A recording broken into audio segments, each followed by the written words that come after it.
Hello friends, welcome to the channel Life Science Enrichment. Here we will going to discuss the PYQs for the exam UP Assistant Professor Botany and we will solve with the official answer key.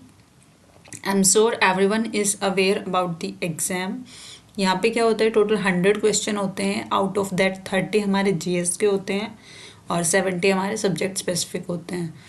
सो इसलिए we will start from the question number 31 because 30 हमारे GS 1 से लिए गए थे means GS से लिए गए थे जीएस 1 नहीं जीएस के थे वो करंट अफेयर्स के क्वेश्चंस थे. सो हम लोग स्टार्ट करते हैं क्वेश्चन नंबर 31 से. यहाँ पे क्या है क्वेश्चन दोनों लैंग्वेज में दिया जाएगा तो आप उसके अकॉर्डिंग अपने प्रेफरेंस के अकॉर्डिंग कर सकते हैं. यहाँ पे वीडियो को पॉज कीजिए and then try to answer that will be more beneficial for you. Let's start. So first one is choose the correct sequence of plant tissue culture processes from the following options. यहाँ पे हमें tissue culture के steps दिए गए हैं उनको हमें arrange करना है. तो सबसे पहले हम लोग क्या करेंगे स्टरलाइजेशन ऑफ एक्सप्लांट. एक्सप्लांट हमारा कुछ भी हो सकता है, लीफ हो सकता है, स्टेम हो सकता है, सीड हो सकता है, रूट हो सकता है, एनीथिंग कुछ भी जिसका हमें टिश्यू कल्चर करना होता है. सो लेट्स एज्यूम कि हम लोग सीड का टिश्यू कल्चर लगाने जा रहे हैं. तो हम लोग क्या करेंगे सबसे पहले सीड को हम स्टरलाइज करेंगे, देन हम उसको इनोक्यूलेट करेंगे. हमारे पास जो पेट्री प्लेट्स होते हैं मीडिया प्रिपेयर्ड तो उसमें हम लोग उसको इनोक्यूलेट करते हैं. इनोक्यूलेट करने के बाद पेट्री प्लेट्स को हम लोग रख देते हैं इंक्यूबेशन चैम्बर में, उसको कंट्रोल्ड कंडीशन में. तो वहाँ पे कंट्रोल कंडीशन के अंडर में क्या होता है प्लांट्स ग्रोथ होना स्टार्ट हो जाते हैं. जब वो एक सर्टेन हाइट तक ग्रोथ हो जाती है प्लांट की देन हम उसको ट्रांसफ़र कर देते हैं फील्ड कंडीशन में. फील्ड कंडीशन में ट्रांसफ़र इसलिए किया जाता है कंट्रोल कंडीशन से निकाल के प्लांट को हम ट्रांसफ़र कर रहे होते हैं नेचुरल इन्वायरमेंटल कंडीशन में. तो प्लांट को हम लोग अडेप्ट कराते हैं नेचुरल कंडीशंस के प्रति. सो दिस स्टेप को हम बोलते हैं hardening. So here the arrangement will be like this. First one is the sterilization of explant. Here it is given. Then is the inoculation. This one. Next is the incubation. Then last step will be the hardening. So the answer will be the option number A. Hindi में explant का sterilization करेंगे, उसके बाद हम उसको inoculate करेंगे, then incubation और last process हमारा हो जाएगा शक्तिकरण. So the answer will be the option number A. Coming to the next question.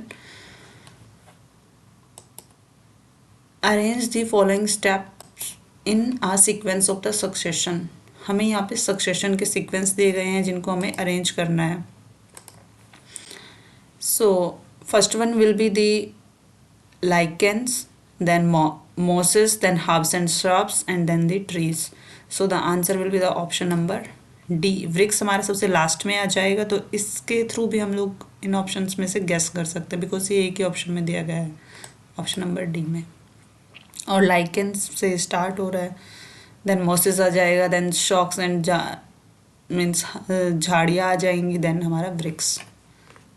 So the answer will be the option number D here. Coming to next, the assertion and reason are given, so we have to find out the correct one option. The assertion is cotton is the fiber yielding plant because the cotton fibers develop on the seed. The option number A will be correct for this question because यहाँ पे ये बोल रहा है कि cotton जो होता है हमारा फाइबर यील्डिंग प्लांट होता है, वी नो दैट. और वो क्यों होता है बिकॉज अपने के जो फाइबर होते हैं उन पे जो सीड फाइबर होता है उसकी वजह से हम उसको कॉटन फाइबर यील्डिंग प्लांट बोलते हैं. तो हमें यहाँ पे पता है जो फाइबर होता है वो एपिडर्मल आउटग्रोथ होता है सीड कोट की, और फाइबर ही यहाँ पर एक ऐसी चीज़ होती है जिसको हम लोग हार्वेस्ट करते हैं इस क्रॉप में. So both the assertion and reason are given correct and reason also explaining the correctly the assertion. कपास तंतु प्रदान करने वाला पौधा होता है बिकॉज कपास के जो तंतु होते हैं बीजों पर विकसित होते हैं. So both are correct. Coming to next. Standard size of a herbarium sheet is given here. तो ये अगेन फैक्ट बेस्ड क्वेश्चन हो गया. यहाँ से हमसे standard size of a herbarium sheet पूछा गया है. सो the answer is option number A 28.75 into 41.25 centimetre होता है. और अगर ये हमसे इंचेस में इसको पूछ ले तो हम इसको इंच में कन्वर्ट करते हैं. Then it will come 11.5 into 16.5 inches. और सबको पता है कि हर्बेरियम शीट क्या होती है. जब भी कोई हमारा ड्राइड प्लांट होता है उसको हम अगर एज ए स्पेसिमन के उस पे पेपर शीट पे हम उसको माउंट करते हैं तो वो जो शीट होती है हमारी जिसमें हमें माउंट करते हैं उस शीट को हम बोलते हैं herbarium sheet. Next question. Germination of the seed is promoted by which of the following. The answer is here B red light. Red light जो होता है वो जर्मिनेशन प्रोसेस को प्रमोट करता है. यहाँ पे जो जर्मिनेशन प्रोसेस के प्रमोशन को जो मीडिएट करता है वो होते हैं हमारे फाइटोक्रोम्स मीन्स जो फोटो रिसेप्टर जो पिगमेंट होते हैं. तो हमें यहाँ पे पता है जब रेड लाइट पिगमेंट कन्वर्ट करता है फार रेड लाइट में तो जो हमारा फार रेड लाइट होता है वो हमारा बायोलॉजिकली एक्टिव फॉर्म होता है. तो यहाँ पे आंसर हमारा रेड लाइट हो जाएगा बिकॉज ये जर्मिनेशन को प्रमोट करता है. Next question. Succession of the sandy dunes is called as. तो जीरो सीरी हमारा जो सक्सेशन होता है ड्राइड कंडीशन में मीन्स डेजर्ट में जो सक्सेशन होगा उसको हम जीरो सीरी बोलेंगे. उसके बाद दिया हुआ है लिथोसीरी मीन्स जो हमारा सक्सेशन होता है रॉक्स वगैरह में उसको हम बोलते हैं लिथोसीरी. एंड जैमोसीरी होता है मीन्स सैंडी कंडीशंस में. तो यहाँ पे पूछा हुआ है हमसे sandy dunes. So the answer will be C. This is the psammosere. Sandy conditions में जो सक्सेशन होता है उसको हम जैमोसीरी बोलते हैं. And halosere is the succession in the saline condition. So the correct option for question number 36 is C. Next question.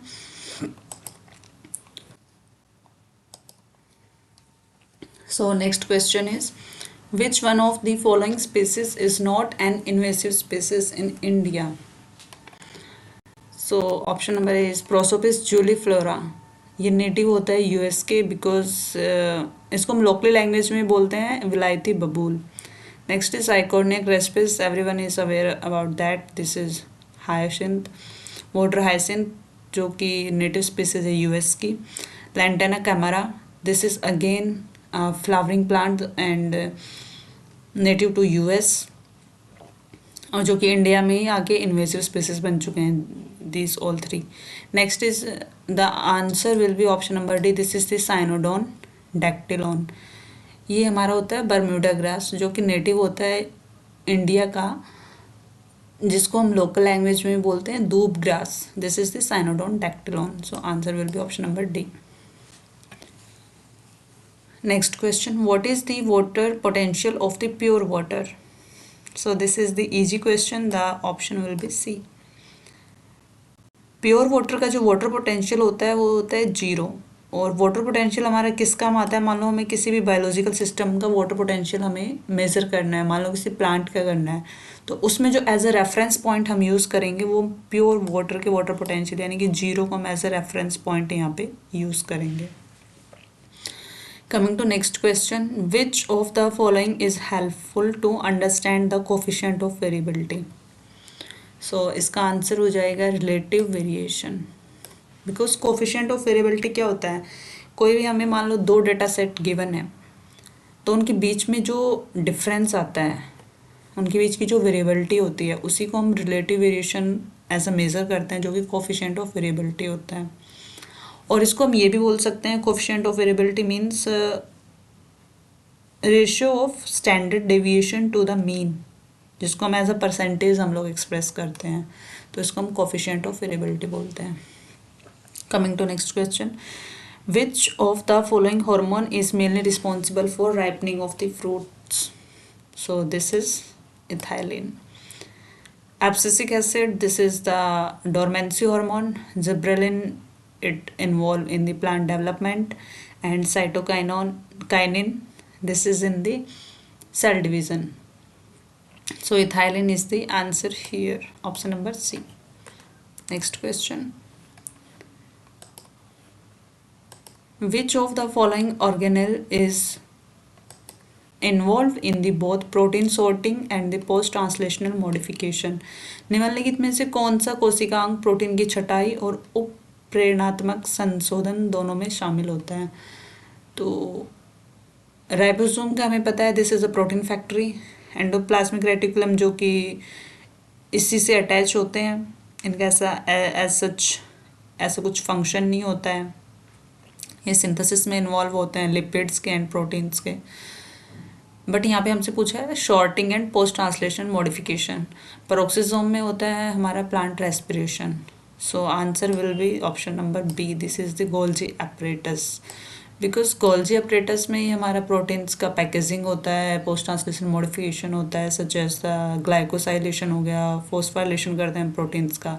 यहाँ पे हम प्रोटीन को इस लायक बनाते हैं ताकि वो किसी अपनी स्पेसिफिक टारगेटेड जगह पे जाके अपना फंक्शन कर सके। तो ये सारे प्रोसेस होते हैं गोल्जी apparatus में, और यहीं से हम लोग प्रोटीन की टारगेटिंग करते हैं उनके स्पेसिफिक ऑर्गन्स में या किसी भी स्पेसिफिक जगह पे उसको जब भेजना होता है। Next question, which of the following is the uniform diameter of a DNA molecule? The answer is option number A 20 angstrom.